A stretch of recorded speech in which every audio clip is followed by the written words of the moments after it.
তোকে বিশ্বাস করেছিল, তাই আমি তাকে বলেছিলাম এই ছোট্ট একটা কাজ করার জন্য। আর তারপর দেখ, সে আমার কথা মতো কাজ করে আসল চেহারা বের করে আনলো কিভাবে। আরে ভাই, তোকে আমি সেই ছোট থেকে মানুষ করেছি। এই, তুই কি করে পারলি তোর মায়ের মতো ভাবির দিকে খারাপ দৃষ্টিতে তাকাতে? ও তো তোকে কত আদর করতো, কত যত্ন করতো। কখনো যদি আমি তোকে শাসন করতেও যেতাম, ও শাসন করতে দিত না। তুই কি না তার দিকেই খারাপ নজরে তাকালি? যাই হোক, তুই যেহেতু ভুল করেছিস, তোকে আমি আর এই বাড়িতে রাখবো না। আমার বাড়িতে তোর আর কোনো স্থান নেই। আমি তোকে বের করে দেবো আমার বাসা থেকে। আমার বাসা থেকে এখনই এই মুহূর্তে তুই বেরিয়ে যাবি। বেরিয়ে যা বলছি, বেরিয়ে যা। আরে তুমি এটা কি করলে?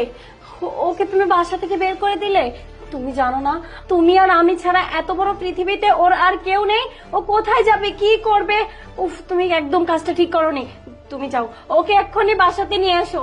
ও না হয় একটা ভুল করেছে, আমি তাতে কিছু মনে